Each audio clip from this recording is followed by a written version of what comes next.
Assalamualaikum warahmatullahi wabarakatuh. Jumpa lagi bersama saya Adi di channel Ngulik Sejarah.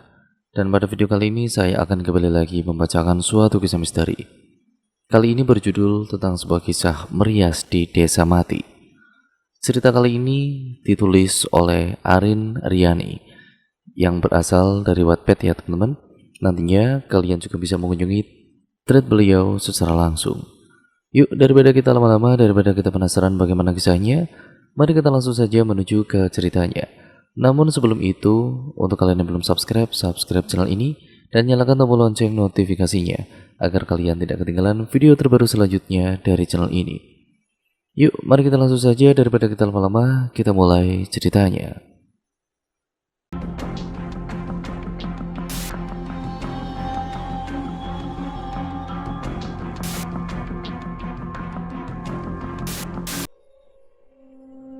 Namaku adalah Astuti Indriani. Keluarga, kerabat, bahkan teman-temanku kerap memanggilku Tuti. Di usiaku yang akan menginjak 20 tahun ini, aku menyandang sebagai mahasiswi jurusan manajemen. Selain itu, aku juga menerima job sampingan menjadi asisten MUA. Sebetulnya, aku terpaut jauh lebih muda umurnya dengan majikanku. Namun, entah mengapa selama berjalan 3 tahun ini, aku menganggapnya sebagai sosok kakak di hidupku. Tubuh semampai dan rambut dikuncir kuda itu, entah sejak kapan berdiri di sampingku. Aku yang tengah berkutat dengan alat ketik di depanku, kini mendongak. "Ada apa Mbak Lin?" tanyaku. Lina Aprilia, seorang MUA yang cukup dikenal di daerahku itu, membuka ponselnya. "Hari Rabu Tut, kalau gak diambil kan sayang," ucapnya memelas. Jujur saja kali ini aku tidak minat. Ada banyak sekali kegiatan, entah itu acara kampus ataupun hanya pekerjaanku yang kini mengambil joki tugas bagi teman-temanku. Lumayan, uangnya bisa aku tabung. "Aku pikir dulu deh Mbak, kalau Mbak lagi gak beruntung, Mbak bisa ajak si Iyul," ya ucapku sambil memainkan ballpoint di atas meja. "Ya kok gitu sih Tut? Si Iyo lagi pulang kampung. Ini tuh gede loh bayarannya, DP-nya aja nawarin 15 juta. Ucap Mbak Lina. Ia tampak menghela nafas sebelum menarik kursi yang akan ia duduki. Mataku membulat sempurna. Tawaran macam apakah ini? Apa yang diriasnya adalah Miss Internasional ataukah anak pejabat? Juli 2003. Angin masih berembus pelan, menyibakkan sedikit kerudung yang kupakai. Aku menatap alat ketik di depanku. Rasanya malas sekali aku melanjutkan kembali aktivitasku. Aku mendongak dan menyandarkan punggungku pada sangga kursi, menatap langit-langit kamar dengan tatapan kosong. Pandanganku beralih pada pintu kamar. Pintu itu masih terbuka, menyisakan aku yang kini sendirian dengan perasaan bimbang.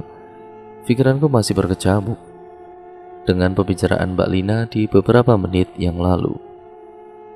"Yang benar Mbak, kok nilai DP-nya aja sampai segitu?" tanyaku. "Ya justru itu, kalau kita mau ambil DP-nya turun sekarang, jadi gimana?" tanyanya kembali. Bentar Mbak, aku menimbang tawarannya terlebih dahulu. "Sorry Mbak, tanya lagi nih, itu yang didandaninnya emangnya siapa?" tanyaku.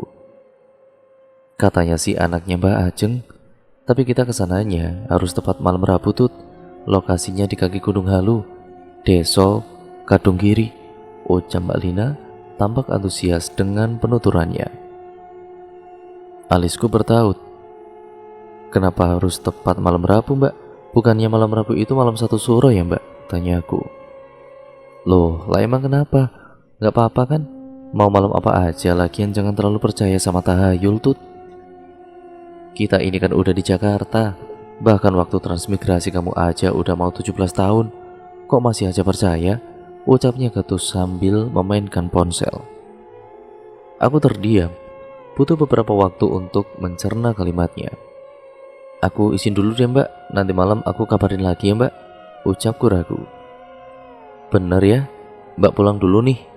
"Yaudah, bye," ucap Mbak Lina beranjak dari tempat duduknya.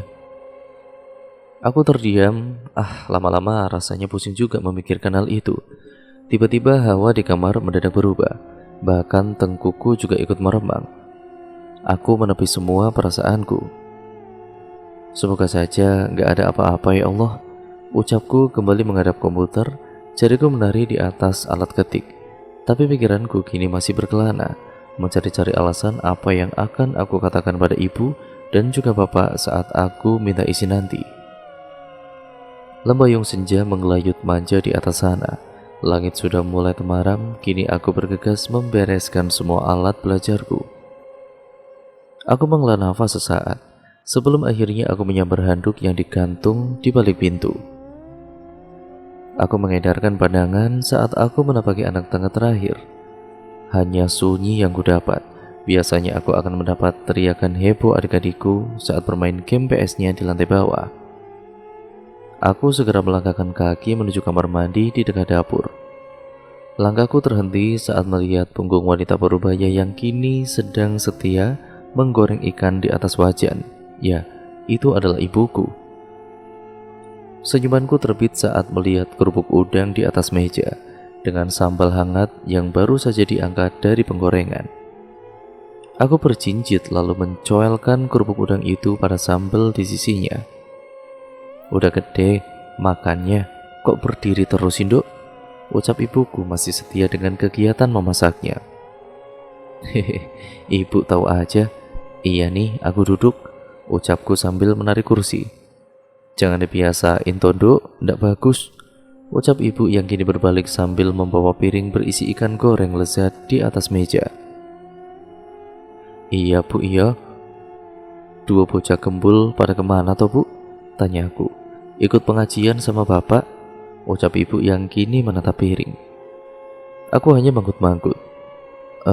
Bu, kalau aku ikut Mbak Lina ngerias nanti Rabu boleh ndak bu? Tanyaku hati-hati. Ibu tampak bingung, lalu mengalihkan pandangannya padaku. Kamu kan sudah tahu, Nduk, ucap ibu berubah dingin. Tapi ini bayarannya gede toh bu, bisa bantu ibu buat modal jualan kue lagi, tuturku. Nduk, ibu takut kenapa-napa. Daripada keliangan, mending kamu tadarus Quran, banyakin ibadah toh. Kamu ngerti kan, Nduk? Seru ibu tampak khawatir. Iyo bu, tapi kata Mbak Lina kita kan udah transmigrasi di waktu yang cukup lama, jadi kan gak apa-apa toh bu. Ucapku menyandarkan punggung di kursi. Pandanganku kosong, entahlah kali ini aku sangat bingung. Ibu yang melihatku tampak menghela nafas. Kalau kamu masih mau berangkat, nanti bicara dulu sama bapak, ucap ibu mengelus pelan kepalaku. Takut bu, cicitku. Loh gimana toh? Banyak kepengen tapi kok ketakutan. Kalau gitu ya udah, jangan, katanya sambil terkekeh. Ya bantuin toh bu, biar diizinin, rayuku sambil menampilkan pupil mataku. Ya nanti ibu bantu. Ya udah, sana mandi dulu. Udah bau asam itu, ledek ibu padaku. Aku yang mendengarnya hanya mengkerucutkan bibirku. Kini jam menunjukkan pukul 8 malam. Aku memilih ujung kerudung, rasanya seperti sidang di depan hakim di Mahkamah Agung saja. Apa kamu kepengen banget pergi, Dok? Tanya bapak sambil menyeruput kopi tanpa gula yang dibuatkan ibu beberapa menit yang lalu. Iya pak, kasihan Mbak Lina gak ada temannya. Iyulnya kan lagi pulang kampung, ucapku menunduk takut. Ya wes, bapak izinkan, tapi ada syaratnya, ucap bapak. Apa pak? Dari hari besok sampai nanti hari Senin kamu puasa dulu ya Dok, buat jaga-jaga. Nanti syarat selanjutnya bapak kasih tahu pas mau berangkat. Ya wes, sekarang istirahat. Jangan lupa sebelum tidur wudu dulu ya Dok, ucap bapak kembali. Aku mengangguk semangat. Matur nuwun yo bapak, bapak emang the best, ucapku sambil memeluk bapak sebentar. Iya Dok, ucapnya kembali. Aku merebahkan tubuhku di atas kasur, dan segera tanganku menanggapi ponsel di atas nakas. Aku menekan tombol telepon. Halo, gimana Tut? Walah, sabar toh mbak. Assalamualaikum, ucapku terkekeh. Iyo, waalaikumsalam. Aku diizinin, Mbak. Bener. Iyo, Mbak. Ya udah, nanti Mbak kabari lagi yo. Makasih banyak Tuti cantikku, sayangku. Aku tergigit geli mendengar ocehan Mbak Lina di seberang sana. Ya wes Mbak, aku tutup yo. Assalamualaikum. Waalaikumsalam. Kembali ku taruh ponselku di atas nagas. Angin berhembus membuat bulu kutuku ikut berdiri. Aku berpikir sejenak, mungkin karena jendela yang belum kututup. Aku beranjak menutup jendela. Sebelum rapat kututup, selewat angin ini berhembus lembut membawa bau amis yang menyengat. Rasanya sampai aku ingin muntah. Astagfirullah, bau apa ini? Ucapku di keheningan sembari menghibit hidung dengan satu tanganku, lalu mengedarkan kembali pandangan pada luar rumah. Aku kembali membuka himpitan tangan hidungku. Tidak bau lagi. Apa itu? Apakah itu bangkai tikus atau... mungkin perasaanku saja, ucapku lalu dengan segera menutup rapat jendela itu. Pagi menyambut hari, diterangi sang surya yang baru saja naik seperempatnya, memberikan kehangatan bagi penduduk bumi. Aku terperanjat saat menyadari sinar matahari menyelusup masuk pada celah ventilasi jendela kamarku. Jam 8. Ujarku sambil mengatur nafas sejenak. Hingga akhirnya terdengar kenop pintu terbuka, menampilkan ibu yang kini menenteng makanan di atas baki.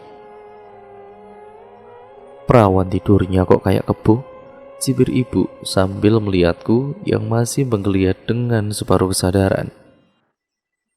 Ibu sih nggak bantuin aku tadi subuh. Dumelku seraya beranjak dari ranjang, lalu berjalan gontai kala itu. Loh, kamu gimana Tonduk? Kan kemarin gak minta dibangunin toh, bilangnya lagi dapet, ucap ibu yang kini sudah duduk di atas ranjang kasur. Aku memperhatikan ibu yang kini mulai mengambil sebuah tas berukuran sedang dari kolong ranjangku. Wes, sekarang kamu mandi saja, lanjut sarapan. Makanannya ibu taruh di atas meja itu. Ibu bereskan dulu barang yang nanti kamu bawa, ucap ibu, tangannya lihai menilap beberapa pakaian dari lemari yang nantinya akan aku bawa malam ini. Rasanya cepat sekali, padahal aku rasa baru kemarin aku minta izin pada bapak. Sebelum itu, bapak juga bimbang mengizinkan aku untuk ikut bersama Mbak Lina.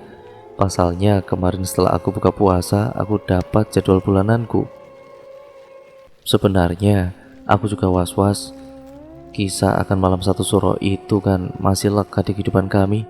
Apalagi pepatah yang dikatakan bapak tempo lalu juga sudah turun-temurun dari leluhur kami yang berasal dari Jawa. Bapak memang bukan orang yang kental akan adat masyarakat Jawa. Hanya saja ada beberapa hal yang masih bapak percayai. Aku mandi dulu ya bu, ucapku menyambirkan handuk di sebelah bahuku. Duk, apa tidak dibatalkan saja perginya toh? Langkahku terhenti saat mendengar penuturan ibu. Ya memangnya kenapa toh bu? Kan dari kemarin sudah sepakat. Tuturku sedikit menekan kata sepakat. Ibu khawatir nduk. Tempat yang akan didatangi itu kan pelosok desa daerah Jawa yang masih kental adatnya nduk. Apa tidak dipikir-pikir saja dulu nduk? Tanya ibu. Aku terdiam melihat sorot mata ibu yang kini menatapku sendu. Ada rasa yang mengganjal di hatiku, namun rasa egoku itu untuk ikut merias itu mengalahkan apa kata hatiku. Aku berjalan perlahan memposisikan diri untuk duduk di samping ibu di atas ranjang. Doakan saja ya bu. Insya Allah ndak ada apa-apa. Lagian aku berangkatnya kan ndak sendiri bu. Ucapku mengelus pelan pundak ibuku. Ibu menghela nafas sesaat. Ya wes, dijaga ya kesehatannya, jaga diri, ingat itu wilayah orang lain, ndak boleh bersikap sembarangan. Baik-baik Yondok, ingat hanya 2 hari, tidak lebih. Tutur ibu mengulas senyuman getir. Aku terhenyak menyadari air yang menggenang di pelupuk mata ibuku. Loh, yuk jangan nangis toh bu. Aku janji selesai acara nanti aku langsung pulang. Ucapku mengelus pelan pipi ibuku. Ya wes, aku mandi dulu ya bu. Ucapku beranjak menuju kamar mandi. Ada sesuatu yang menyayat saat aku meninggalkan ibu seorang diri di kamar. Tapi aku akan tetap berangkat. Maaf ya bu, aku tetap berangkat. Beasiswa di kampus gak nanggung semuanya bu. Aku butuh uang itu buat acara kampus sebelum wisuda nanti. Aku gak mau bebanin ibu sama bapak, lirihku. Lalu kemudian menyusut kasar bulir bening yang entah sejak kapan menetes di pipiku. Tut, ayo dong, ini sudah mau maghrib, ucap Mbak Lina yang kini mencak-mencak di hadapanku. Iyo mbak, sabar toh. Tipalku seraya memasang kaos kaki tebal yang sengaja dipilihkan ibu. Hati-hati yo, ingat pesan bapak yang tadi, ucap bapak yang kini menghampiriku di teras rumah. Tidak lama ibu dan juga kedua adikku mengekor di belakang bapak. Iyo pak, aku pamit yo, ucapku seraya menyalami ibu dan juga bapak. Ada perasaan pilu yang tiba-tiba menyesak di dalam dada.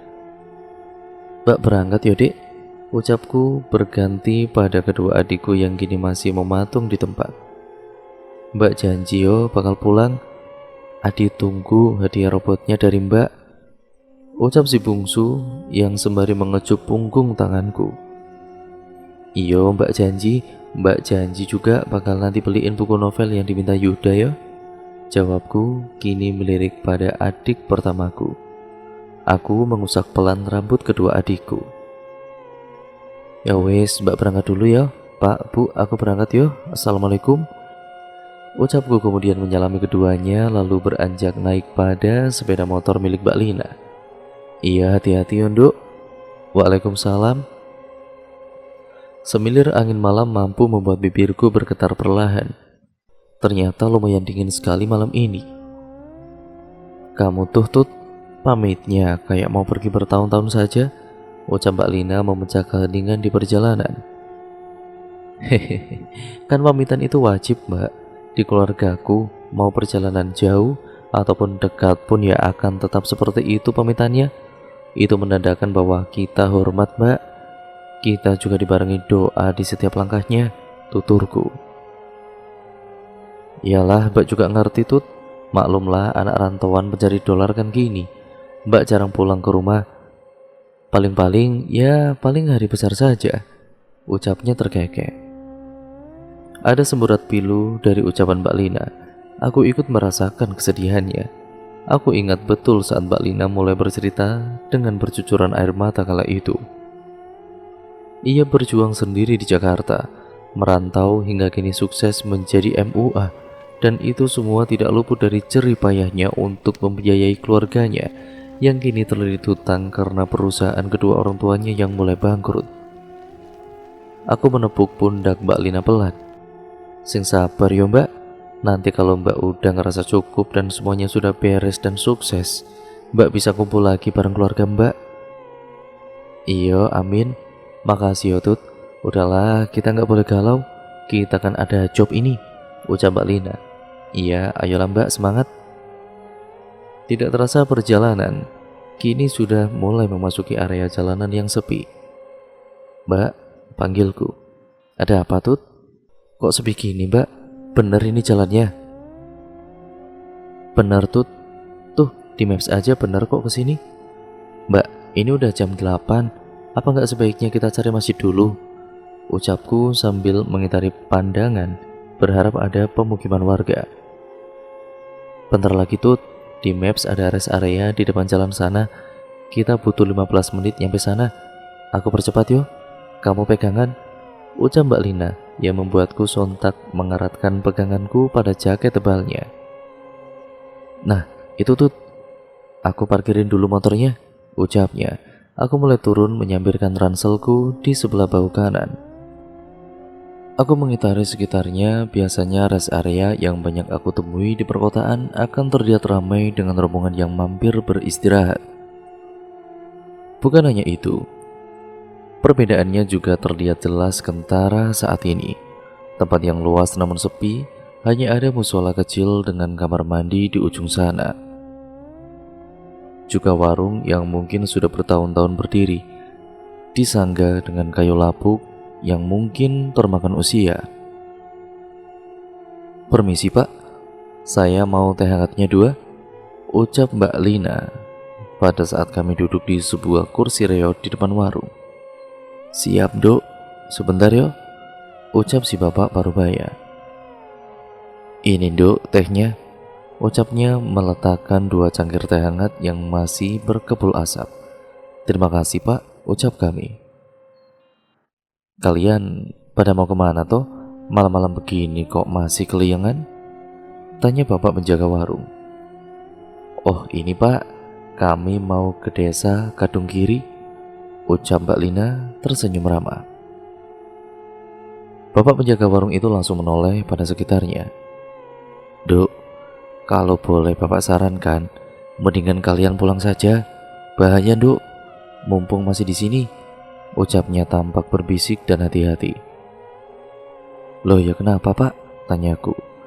"Ini malam 1 suruh Dok, nanti biar pulangnya bareng Bapak aja.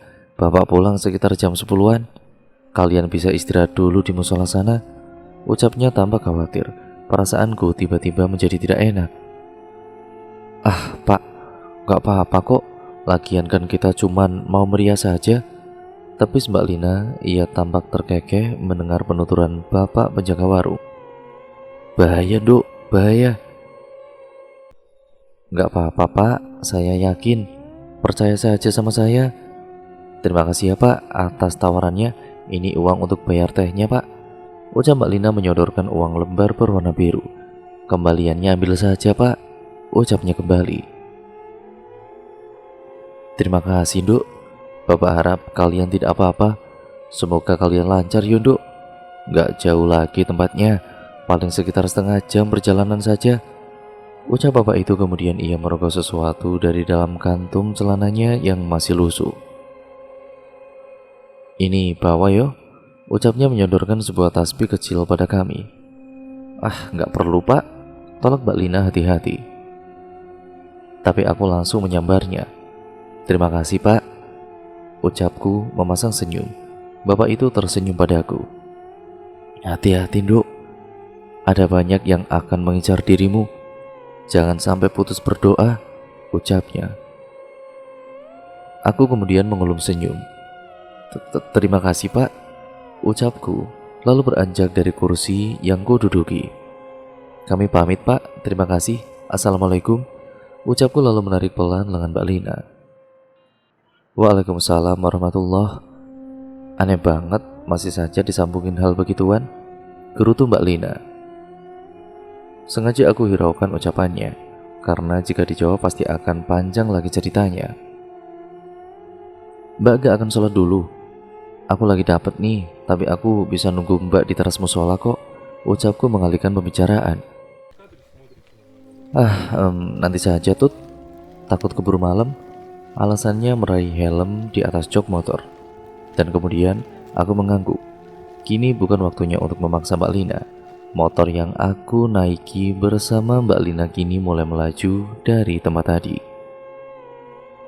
Hening selama perjalanan. Aku dan juga Mbak Lina tidak berucap apa-apa dan sibuk dengan pemikiran masing-masing. "Mbak, kenapa nggak bawa mobil aja?" tanyaku memecah keheningan. "Susah Tut, kamu tahu sendiri jalan yang kita lalui juga sempit kan? Paling cukup buat 1 mobil. Bakal susah nanti kalau ada mobil dari arah lain," jawabnya. "Oh gitu ya." Tidak sengaja aku melihat kaca spion Mbak Lina yang mengarah ke belakang.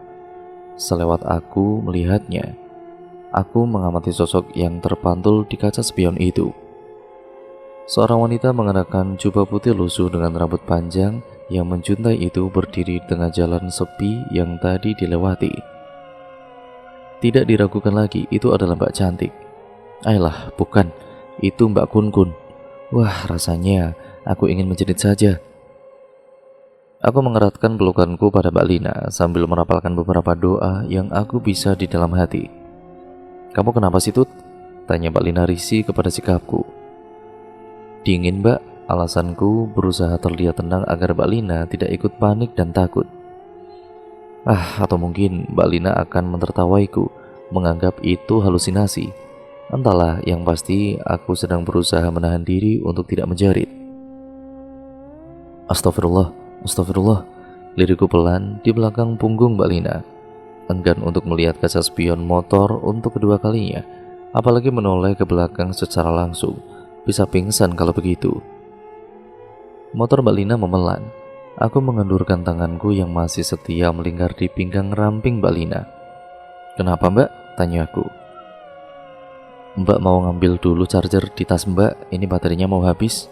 Jawabnya sambil merogoh tas ranselnya yang ada di depan. Mau aku pegangin aja itu kotak riasnya Mbak? Tanyaku pada Mbak Lina yang tanpa kesulitan. Gak usah, simpan sini aja.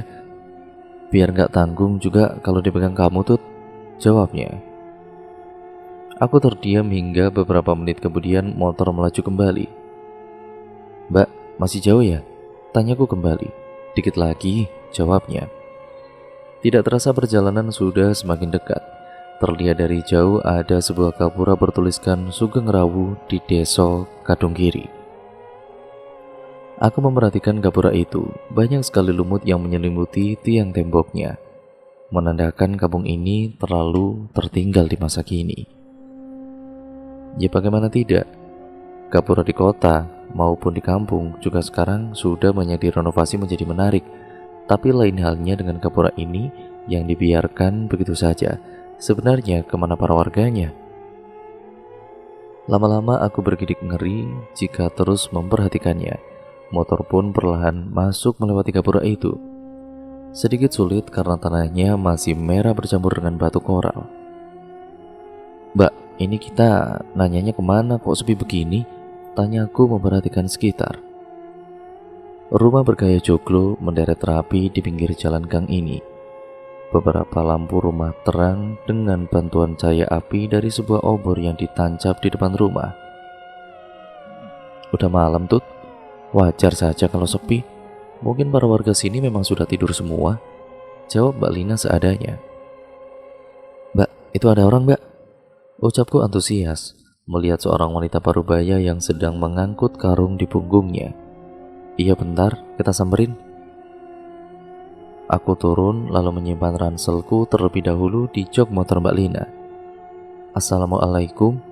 Permisi Mbak, saya mau tanya, ucapku dengan ramah. Wanita parubaya itu kemudian menoleh. Waalaikumsalam Duk. Ana opo to Duk? Tanyanya.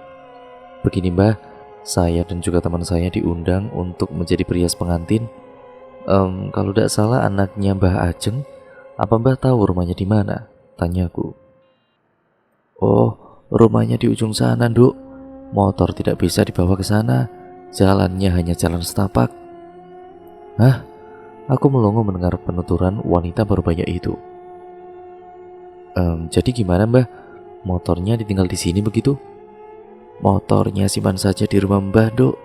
Nanti Mbah antar ke sana. Ucap si Mbak itu berjalan tertatih. Saya bantu bawa karungnya ya Mbah, tawarku. Namun wanita parubaya itu langsung menatapku lalu menggeleng pelan. Tidak usah Nduk, ini berat, ayo cepat, sebelum acaranya dimulai. Ucapnya kembali berjalan. Aku menoleh pada Mbak Lina, menginstruksikan untuk mengikutiku. Setelah berjalan cukup jauh, kini di hadapanku ada sebuah rumah gubuk yang mungkin kayunya saja bisa ambruk jika terguyur hujan yang deras. Aku meringis pelan membayangkan nenek itu yang hanya tinggal seorang diri di rumah ini.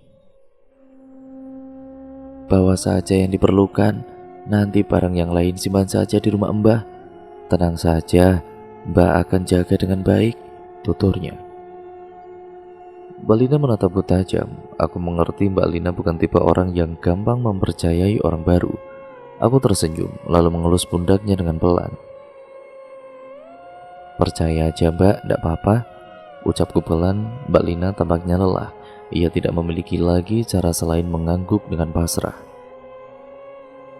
Ayo cepat, dan satu lagi Nduk, tubuhmu harum, kamu pasti banyak diincar. Terus berdoa Nduk, akan banyak rintangan di perjalanan nanti. Ucap wanita parubaya itu menatapku dengan intens. Jantungku kemudian berdegup dengan kencang. Apalagi ini ya Allah, batinku. Aku segera memasukkan kotak rias pada ransel kecil, juga beberapa pakaian dan bekal yang aku bawa dari rumah. Duk, jangan banyak bawa barang, seperlunya saja, seperti pakaian dan juga makanan, ucap Simbah pada Mbak Lina. Mbak Lina mencubit kesal. Aku tahu saat ini Mbak Lina sudah frustasi. Aku teringat pesan bapak siang tadi. Duk, jangan makan makanan di sana yo. Nanti ibu buatkan bekal. Mungkin cukup buat kamu 2 hari di sana, ucap bapak yang masih terduduk manis di atas sajadah di dalam kamar. Ya sudah, ayo cepat, ujar Simbah. Aku tergesa menyamai langkah wanita parubaya di depanku ini. Aku kira ia akan berjalan perlahan, namun aku salah sangka. Langkahnya bahkan cepat sekali, seperti pemain atlet internasional. Kakiku bahkan banyak tersandung batu, juga tergores semak-semak. Begitupun Mbak Lina yang kini masih menggerutu kesal di belakangku karena kakinya yang lecet-lecet itu. Kalau aja bayarannya nggak gede, Mbak ogah banget kesini tuh, ujarnya dengan kesal. Siapa suruh nyanggupin Mbak? Jawabku terkekeh. Aku menggeleng lalu terkekeh mendengar Mbak Lina terus saja menggerutu. Padahal yang membawa ransel berisi kotak rias, alat-alat pakaian dan juga makanan itu kan aku. Mbak Lina hanya bawa badan sendiri saja, rempongnya sudah minta ampun. Duk, di depan bakal ada rombongan. Nanti kita ngobrol dulu di pohon beringin itu ya Duk, ucap Simbah membuatku bertanya-tanya. Enggak, siap bah. Ucapanku terpotong saat tangan Simbah menarik lenganku dan Mbak Lina ke belakang pohon beringin besar. Shh, jangan berisik ya Duk, mereka datang, ucap Simbah berbisik. Rasanya aku ingin pingsan detik ini juga. Jantungku bahkan berdetak lebih cepat dari biasanya. Lututku mulai melemas. Aku menatap Mbak Lina yang kini terdiam, bahkan terlihat jelas keringat yang bercucuran di pelipisnya. Mereka datang, ucap Simbah lagi. Aku mengintip dari pohon beringin besar itu. Ternyata Mbak Lina dan juga Simbah pun turut mengintip rombongan yang berjalan riuh melewati kami yang sedang bersembunyi di pohon tua ini. Astagfirullah, ucapku pelan sambil membungkam mulutku. Aku merasakan takut yang hebat saat ini. Tubuhku bergetar saat melihat rombongan tanpa kepala. Mereka berjalan sambil bersenandung seperti tembang yang bahasanya aku tidak mengerti. Senandung tembang itu berasal dari mulut kepala yang mereka tenteng di tangannya. Aku terhenyak menyadari bahwa mereka menenteng kepalanya sendiri. Ya Allah, bagaimana bisa? Batinku. Aku membalikan tubuhku, tidak kuat rasanya melihat pemandangan di depan sana. Mbak Lina terisak. Kita pulang saja, Tut. Mbak gak kuat, ucap Mbak Lina menatapku. Duk, jika sudah menerima pesanan dari Mbak Ajeng, tidak bisa dibatalkan. Jika kabur nanti akan dijadikan tumbal, Duk. Mending sekarang bereskan tugasnya, setelah itu langsung pulang. Mataku membulat sempurna saat mendengar penuturan Simbah. Gimana ini Tut? Tanya Mbak Lina, wajahnya terlihat pucat dengan mata yang sembab. Aku ya bingung Mbak, tapi lebih baik kita selesaikan secara cepat. Sebentar, biar aku lihat dulu kondisi di depan sana. Jawabku kembali beringsut untuk mengintip dari balik pohon. Tut, kamu tembus ya? Bisik Mbak Lina padaku. Iya, aku sampai lupa kalau aku sedang halangan. Aku tidak bergeming, dengan segera aku melepaskan jaket yang kupakai, lalu kulilitkan pada pinggangku. Aku kembali memantau keadaan di depan. Aku berharap kali ini adalah mimpi. Suara tembang itu perlahan mulai surut, berganti dengan suara kentongan yang dipukul 4 kali oleh satu orang yang memimpin rombongan itu. Aku kembali menutup mulutku, berusaha menahan diri agar tidak menjerit. Dunia gaib apa ini sebetulnya? Ini semua seolah nyata. Hei, itu bukan suara kentongan, tapi itu adalah suara kepala yang dipukul oleh sebilah besi panjang. bak komando seorang letnan pada anggotanya. Innalillah, kenapa seperti itu? Aku menangis dalam diam. Hingga akhirnya saat aku kembali menatap ke depan, ada satu sosok di antara mereka dengan pakaian khas gadis desa mengalihkan perhatianku. Ia sedang menenteng kepalanya yang perlahan berputar lalu menoleh ke arahku dengan mata yang menonjol keluar. Lidahnya terulur, banyak cairan nanah yang bercampur darah di wajahnya. Mata itu terus saja membeliak ke kanan dan juga ke kiri, bahkan ke arahku dengan tepat, seolah ia tengah mengintaiku dari kejauhan. Dan mungkin tatapannya itu seolah membidikku dengan jelas dari pekatnya kabut malam. Aku menahan nafas. Rasanya seperti aku akan diterkam binatang buas saja saat itu. Dan saat itu pula lah pandanganku kabur dan semuanya terlihat gelap. Ya, aku pingsan saat itu. Aku merasakan air yang menjatuhi wajahku di tiap tetesnya. Mataku mengerja pelan, masih terpejam. Enggan rasanya aku membuka mataku. Aku takut jika kini yang menetes di wajahku itu darah dari atas kepala gadis tadi. Tidak kuat rasanya. Tapi suara Mbak Lina menyadarkan dunia bawah sadarku. "Tut, bangun dong Tut," ujarnya sambil menepuk-nepuk pelan pipiku. Mataku perlahan terbuka. Ternyata masih di tempat tadi. "Syukurlah kamu sadar," ucap Mbak Lina padaku. Aku mencoba duduk lalu menyandarkan punggungku pada batang pohon. "Mbak," lirihku. Suaraku habis, rasanya aku tidak sanggup lagi. "Ayo Nduk, minum dulu. Kita istirahat sebentar lalu kita lanjut lagi," ucap Simbah memberikan air mineral padaku. "Iya Mbah, terima kasih Mbah," jawabku seraya meneguk air mineral dalam botol. "Apa yang tadi kamu lihat Nduk?" tanyanya. Aku menggeleng lemah, tidak kuasa jika aku harus menceritakan kejadian yang aku lihat tadi. "Ya wes, tak perlu difikirkan. Ayo jalan lagi, sudah dekat tempatnya Nduk," ucap Simbah membantuku untuk berdiri. Langkahku bahkan tertatih, lututku lemas, tapi aku menyeret kakiku dengan paksa. "Nduk, Simbah hanya bisa antar sampai sini saja yo." "Hati-hati yo Nduk, jangan putus berdoa," ucapnya lalu berbalik arah dan berjalan dengan cepat. Bahkan dengan secepat kilat punggungnya langsung hilang di telan pekatnya kabut malam. Aku mematung, begitupun pula dengan Mbak Lina saat ini. Aku ya bingung, padahal aku belum berucap terima kasih pada Simbah. Apa Simbah tidak takut? Sudahlah, lebih baik cepat sampai ke sana. Dan cerita pun akhirnya berlanjut ke part yang selanjutnya. Jadi untuk kalian yang penasaran bagaimana kelanjutan dari petualangan yang Astuti lakukan saat merias di Desa Mati, nah bagaimana kelanjutan ceritanya? Mari kita saksikan di part yang selanjutnya, yaitu part kedua, dan juga di video yang selanjutnya tentunya ya teman-teman. Jadi untuk kalian yang penasaran, jangan lupa like, comment, dan share sebanyak-banyaknya. Dan jangan lupa pula untuk kalian subscribe channel ini dan nyalakan tombol lonceng notifikasinya agar kalian tidak ketinggalan video terbaru selanjutnya dari channel ini. Sekian dan terima kasih.